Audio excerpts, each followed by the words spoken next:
Hello dear students.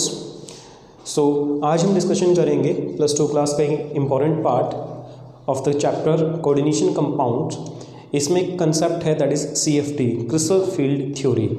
तो ये जो थ्योरी है it is purely a electrostatic model of the complex compound that is a metal atom, और ligands को point charges मान के कंसिडर किया गया है।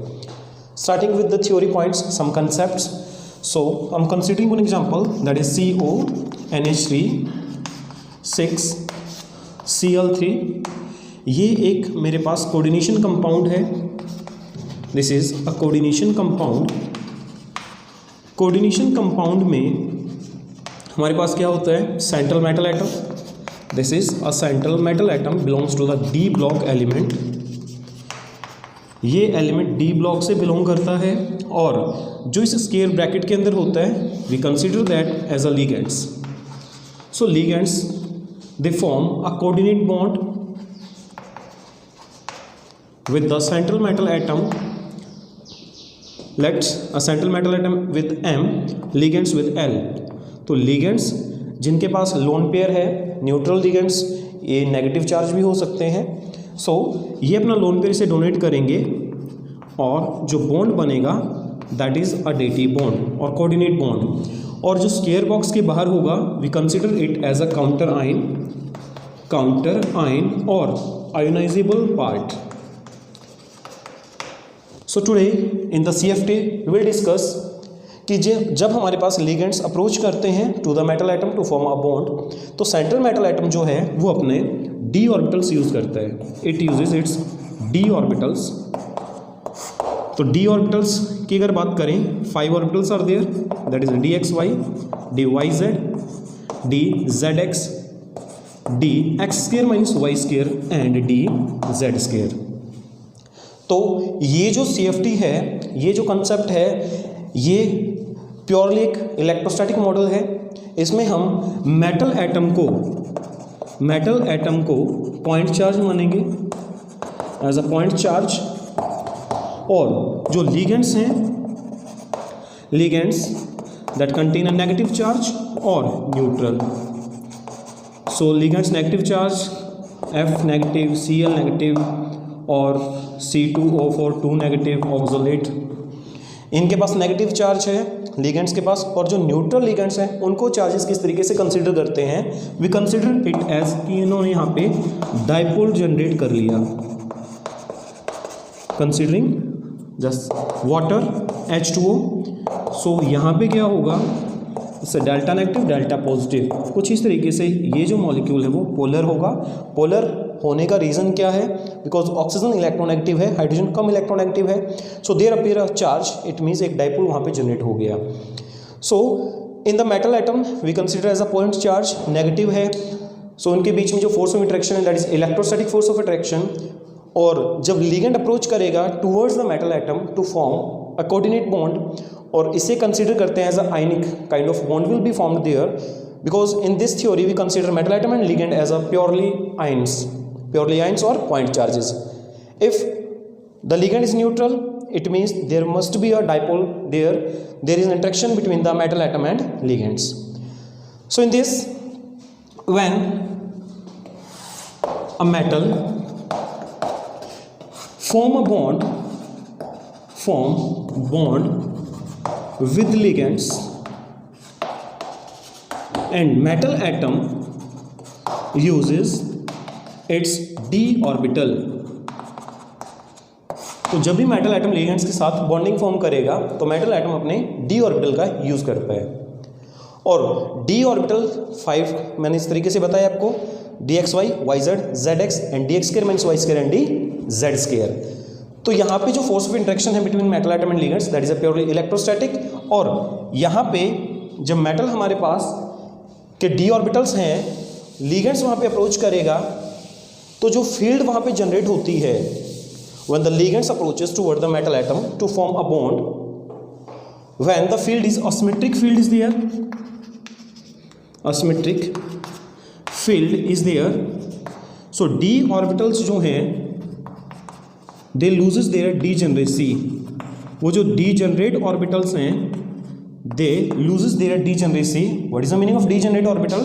डी ऑर्बिटल हमारे पास 5 टाइप के इस तरीके से हैं sir, D X Y, Y Z, D Z X, D X square minus Y square and D Z square.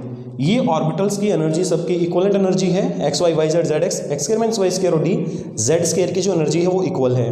तो मेटल एटम जो है इसके ये ऑर्बिटल डीजेनरेट थे जब तक कोई लिगेंड वहाँ पे अप्रोच नहीं करेगा। जब मेटल एटम के साथ लिगेंड अप्रोच करते हैं, considering ligand as a sphere, point charges मान रहे हैं इसे हम, so interaction will be, electrostatic force of interaction will be there. तो लिगेंड्स अप्रोच करेंगे to form bond with the metal atom. अब यहाँ पे लिगेंड्स जो है हमारे पास दो टाइप से पॉसिबिलिटी यहाँ पे होगी, when the coordination number in a molecule is 4 or coordination number of the molecule is 6. So what is the meaning of coordination number? Coordination number is the number of bonds that formed by the ligands. The ligands may be a monodentate or bidentate or polydentate. It means कि हमारे पास जो ligands हैं वो कितने bond form करते हैं central metal atom के साथ। जैसे कि यहाँ पे अमोनिया एक लिगेंड है, एक अमोनिया नाइट्रोजन जो है अमोनिया में एक बॉन्ड फॉर्म करेगा। तो यहाँ पे 6 अमोनिया है, तो इसका कोऑर्डिनेशन नंबर जो होगा, the coordination number will be 6 in this case. Okay, so coordination number 6 हमारे पास है और एक कोऑर्डिनेशन नंबर 4 मेरे पास है। इसमें जैसे NiCl4 2 नेगेटिव। इस केस की अगर मैं बात करूं तो यहाँ पे यहाँ पे मेरे पास निकल is a central metal atom और ये जो Cl है ये हमारे पास है लिगेंड्स। सो यहाँ पे 4 लिगेंड्स हैं, so the coordination number of this is 4। सो जब भी हम बात करेंगे यहाँ पे कोऑर्डिनेशन नंबर 4 और कोऑर्डिनेशन नंबर 6 की बात करेंगे। कोऑर्डिनेशन नंबर 4 में जो हाइब्रिडाइजेशन की हम बात करने वाले हैं आज, that is sp3। Hybridization sp3 geometry है टेट्राहेड्रल। इट मीन्स कि मेटल एटम कुछ इस तरीके से है तो लिगेंड्स जो हैं वो कुछ इस तरीके से अरेंज होंगे। ठीक है, this is the tetrahedral geometry when the coordination number is 4। When coordination number is 6, the geometry of the complex compound will be something like this, कि मेटल एटम के साथ जो बॉन्डिंग बनाएंगे लिगेंड्स वो कुछ इस तरीके से अप्रोच करेंगे and the geometry is octahedral geometry. जब यहाँ पे लिगेंड्स अप्रोच करेंगे तो डी ऑर्बिटल जो हैं कुछ इस तरीके से डीजनरेट थे। तो लिगेंड जब अप्रोच करेंगे यहाँ पे तो इसकी जो सिमेट्री है फील्ड की वो असिमेट्रिक हो जाएगी। एसिमेट्रिक होने से यहाँ पे जो डी के ऑर्बिटल वो स्प्लिट हो जाएंगे 2 सेट के अंदर। Similarly for the coordination number 4 and coordination number 6, यही डिस्कशन आज हम करने वाले हैं कि स्प्लिटिंग किस तरीके से होगी फॉर कोऑर्डिनेशन नंबर 6 और कोऑर्डिनेशन नंबर 4। कोऑर्डिनेशन नंबर 4 है तो टेट्राहेड्रल ज्योमेट्री, कोऑर्डिनेशन नंबर 6 है तो octahedral geometry. So considering one by one, I am starting with the octahedral geometry. अगर हमारे पास ऑक्टाहेड्रल ज्योमेट्री है तो स्प्लिटिंग कैसे होगी? So when the coordination number 6 geometry is octahedral, when coordination number is 6 geometry जो होती है दैट इज ऑक्टाहेड्रल। कुछ इस तरीके से हम इसे लिख सकते हैं, geometry can be mention something like this. Metal atom ligands approach करेंगे इस तरीके से। ओके, अब यहाँ पे एक पॉइंट मैं डिस्कशन कर लेता हूँ, shapes of the orbital. D orbital के जो शेप्स हैं वो कैसे होगी? So D X Y, D Y Z और डी जेड एक्स, ये जो 3 ऑर्बिटल हैं इनके जो लोब होते हैं they lie in between the internuclear axis. D X Y Y Z Z X के जो लोब्स हैं they lie in between the internuclear axis. Okay, और अगर मैं बात करूं D Z square, sorry D X square minus Y square और D Z square, और इन दोनों की जो ज्योमेट्री है या जो शेप है लोब्स की वो किस तरीके से लाई करती है? इनके जो लोब्स हैं they lie on the internuclear axis. So definite shape of the D Z square. So geometries पता होने जरूरी हैं। Sorry, shapes of the orbital you must no.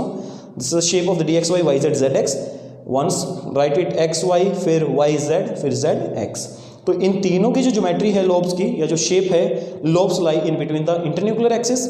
और D X square minus Y square, D Z square की जो lobes हैं वो कहाँ लाई करेंगे, they lie on the internuclear axis. Okay, तो यहाँ पे पॉइंट था कि मेटल जो है यहाँ पे डी ऑर्बिटल इसके अवेलेबल हैं, लिगेंड्स क्या करेंगे, approach toward the metal atom to form a coordinate bond. और यहाँ पे हम इसे कंसीडर कर रहे हैं as a ionic bond, because यहाँ पे जो ये मॉडल है that is electrostatic model, that is according to the CFT। तो क्या होने वाला है यहाँ पे, जो ये ज्योमेट्री है this is octahedral geometry. Octahedral geometry जो है, अगर मैं 3 डायमेंशन में इसे लिखूं, let it write as X Y and Z, तो यहाँ पे सारे एंगल जो है वो 90 डिग्री, ठीक है। सो इसके जो ज्योमेट्री है एज इट इज़ इसके ऊपर फिट हो जाती है, ठीक है। जो हमारे पास ऑक्टाहेड्रल ज्योमेट्री है वो एज इट इज़ इसके ऊपर फिट हो जाएगी। इट मीन्स व्हाट, कि जब लिगेंड्स यहाँ पे अप्रोच करेंगे, when the ligands approaches toward the metal, क्यों अप्रोच करेंगे, to form a bond with the metal atom. और डी ऑर्बिटल के अंदर इलेक्ट्रॉन होंगे और लिगेंड्स के पास भी क्या है, इलेक्ट्रॉन। तो वहाँ पे क्या होने वाला है, रिपल्शन। वहाँ पे क्या होगा, रिपल्शन। रिपल्शन होने से जो डी ऑर्बिटल हैं वो स्प्लिट हो जाएंगे। स्प्लिट होने के बाद वो 2 सेट में डिवाइड हो जाते हैं। और कौन से डी ऑर्बिटल किस तरीके से स्प्लिट होंगे, सो पहले से ही समझते हैं ज्योमेट्री कैसे है। तो मेटल का जो एटम है, यहाँ पे मेटल का एटम है, लिगेंड्स जो हैं वो बॉन्ड फॉर्म करने आएंगे कहाँ पे, toward the metal atom on the internuclear axis. Ligands approaches toward the metal atom along the axis. Along the axis अगर अप्रोच करेंगे ligands to form a bond, तो यहाँ पे हमारे पास जो ये है D X square minus Y square, D Z square, D orbital के जो लॉब्स हैं जो लाई कर रहे हैं ऑन द इंटरन्यूक्लियर एक्सिस, उनमें रिपल्शन ज़्यादा होगी। अगर उनमें रिपल्शन ज़्यादा होगी तो यहाँ पे जो ये सेंट्रल मेटल एटम हैं, इसके 5 ऑर्बिटल हैं डी के, ये 5 ऑर्बिटल में से जो 3 ऑर्बिटल हैं इनकी एनर्जी ज़्यादा हो जाएगी, सॉरी 2 की एनर्जी, बिकॉज यहाँ पे हमारे पास जो ज़्यादा हुई energy that is of D X square minus Y square and D Z square. और जो इंटरन्यूक्लियर एक्सिस के बीच में लॉब लाई कर रहे हैं मेटल के, that is of D X Y, Y Z, Z X. ये लॉब जो हैं यहाँ पे ये कहाँ लाई कर रहे हैं, इंटरन्यूक्लियर एक्सिस के बीच में। तो इनमें रिपल्शन जो है वो कम फील होगा। और मेटल के जो यहाँ पे डी के ऑर्बिटल है D X square minus Y square और डी जेड स्क्वायर, वो लोब के जो लोब हैं वो इंटरन्यूक्लियर एक्सिस के ऊपर लाई कर रहे हैं। तो वहाँ पे जो इलेक्ट्रॉन है और मेटल जो लिगेंड्स हैं वो अप्रोच कर रहे हैं तो उसके पास भी इलेक्ट्रॉन। सो रिपल्शन होने से ये जो दोनों ऑर्बिटल के लॉब्स हैं या ये दोनों ऑर्बिटल, इनकी एनर्जी ज़्यादा होने से स्प्लिटिंग जब होगा तो ये 2 और 3 के सेट में डिवाइड हो जाएगा। तो डी जनरेसी यहाँ पे इनकी लूज हो जाएगी, दैट इज यहाँ पे इसे लिखेंगे sir D X Y, Y Z and D Z X, ठीक है। सो ये हमारे पास है कि डी ऑर्बिटल जो है मेटल एटम के वो 2 सेट में डिवाइड हो जाएंगे when the ligand approaches to form a bond with the metal atom. ऐसा क्यों हुआ, क्योंकि मेटल का जो यहाँ पे मेरे पास है ये ज्योमेट्री है octahedral. Octahedral exactly fit on the 3 dimension that is X Y Z. और यहाँ पे जो लॉब है on the internuclear axis they feel the more repulsion. More repulsion feel होने से क्या होने वाला है, तो स्प्लिटिंग जो होगी D X square minus Y square और डी जेड स्क्वायर में ये एनर्जी ज़्यादा अटेन करेंगे, ठीक है। और जो दूसरे हैं वो नीचे की ओर आ जाएंगे। इसे अगर मैं ओरिजिन मानूँ यहाँ से सर लाइन, ये जो गैप है दिस इज 3/5 डेल्टा नोट और ये जो गैप है दिस इज 2/5 डेल्टा नोट। मतलब रिपल्शन फील होने से इनकी एनर्जी ज़्यादा हो जाती है 3/5 डेल्टा नोट से और इनकी एनर्जी कम होती है by 2/5 delta naught. And delta naught और ये जो है this is a CFSE that is crystal field splitting energy. और इसे मैं लिखता हूँ विद डेल्टा नोट। ये जो सब्सक्रिप्ट नोट यहाँ पे यूज़ किया है this is for octahedral, this is for octahedral. So 3/5 delta naught and this is 2/5 delta note. अब यहाँ पे एक इंपॉर्टेंट कंसेप्ट आता है, ओके। अब इनके नाम क्या होंगे, ये 3 हैं 2, इनके जो निकनेम क्या हम यूज़ करते हैं, 3 का सेट है, it is written as a T2G। T2G 1 2 3, 3 block हैं 1 2 3, इनको हम बोलते हैं EG दैट इज 1 2 1 2, ठीक है। So the 3 set of D X Y Y Z D Z X, इसे हम बोलते हैं T2G, और जो 2 का सेट बनेगा that is termed as a EG, D X square minus Y square and D Z square. तो ये 2 ब्लॉक यहाँ पे हैं। अब यहाँ पे एक और इंपॉर्टेंट क्वेश्चन जो यहाँ पे राइज होता है वो कुछ इस तरीके से पूछा जाएगा कि हमारे पास D के अंदर 4 इलेक्ट्रॉन हैं, यहाँ पे D में 4 इलेक्ट्रॉन हैं। सो 4 इलेक्ट्रॉन थे तो हमने यहाँ पे फिल करना है 1 2 3। अब फोर्थ इलेक्ट्रॉन जो है, फोर्थ इलेक्ट्रॉन को हम अब EG में लेके जाएं या यहाँ पे पेयरिंग शुरू कर दें। सो यहाँ पे एक कंसेप्ट है, 2 ऑप्शन हमारे पास यहाँ पे है। कौन कौन से 2 ऑप्शन हैं कि electronic configuration let it is D4 1 2 3, fourth electron may enter in this that is T2G और it may jump to the EG। अब ये 2 ऑप्शन है, 2 ऑप्शन में से क्या होगा? So it depend on the 2 terms that is P the pairing energy, P is pairing energy, और जो डेल्टा नोट है that is splitting energy, splitting octahedral splitting energy. Okay, तो 2 कंडीशन यहाँ पे है। Condition first, if delta naught is greater than P, जो splitting energy है वो पेयरिंग एनर्जी से क्या है, ज़्यादा है, मतलब गैप क्या हो गया, ज़्यादा, इलेक्ट्रॉन यहाँ पे जंप नहीं कर पाएगा। It means the electron from the T2G can not jump to the EG। So in this case the electron configuration can be written as T2G 4 EG 0। यहाँ पे हमारे पास इलेक्ट्रॉन जो है T2G के अंदर ही पेयर हो जाएगा, यहाँ पे इलेक्ट्रॉन फिल नहीं करेंगे। The condition is delta naught is greater than P, means the gap is greater, so pairing will takes place in the T2G, EG में इलेक्ट्रॉन जो जंप नहीं करेगा। Okay, so condition second is, second condition कि अगर delta naught हमारे पास जो है वो क्या हो जाए, less than P। So in this case the splitting energy of the octahedral is less, it means electron जो है वो कहाँ पे जंप कर जाएगा, EG में जंप कर जाएगा। So in this case T2G 3 electron और EG में 1 electron. So this is the electronic configuration. ये डिपेंड करता है लिगेंड्स के ऊपर। जो लिगेंड्स की केस में पेयरिंग हो जाएगी that is considered as a strong field ligand, और जहाँ पेयरिंग नहीं होती that is considered as a weak field ligand. ठीक है, ये क्लासीफाई किया गया है लिगेंड्स को on the basis of their pairing energy. तो उसे हम स्पेक्ट्रोकेमिकल सीरीज कुछ इस तरीके से बोल देंगे। So you are not suppose to memorize that. इस तरीके से क्वेश्चन हमारी सिंपल वे में हो जाएंगे।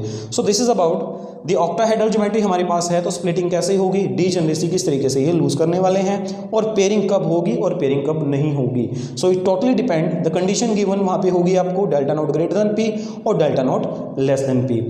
नाउ कंसिडरिंग ओके, यहाँ पे अगर बात करें पेयरिंग की, जब भी पेयरिंग होगी जो कॉम्प्लेक्स बनता है that is a low spin complex. Pairing नहीं होती तो उसे बोलते हैं high spin complex, because pairing होने से स्पिन जो है वो कैंसिल आउट हो जाएगी। सो this is a low spin complex और ये होता है high spin complex. Now I am writing for tetrahedral.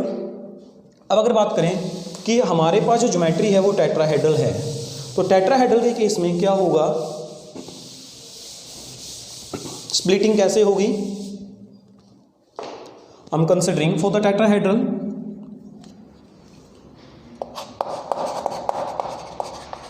In case of tetrahedral, तो जहां पे मेटल एटम जो है इसके साथ लिगेंड अप्रोच करेगा to form a bond in this way. तो टेट्राहेड्रल ज्योमेट्री की अगर बात करें तो एक्स वाई जेड के अंदर, this is X axis, let it is Y और जेड। तो जो टेट्राहेड्रल है उसके बीच में 90 डिग्री एंगल नहीं है। इट मीन्स ये ज्योमेट्री एज इट इज इसके ऊपर फिक्स नहीं होगी। सो यहाँ पे जो मेटल एटम है, अगर मैं इस तरीके से यहाँ कंसीडर करूँ तो टेट्राहेड्रल ज्योमेट्री कुछ इस तरीके से होगी, लिगेंड्स कुछ इस तरीके से अप्रोच करेंगे।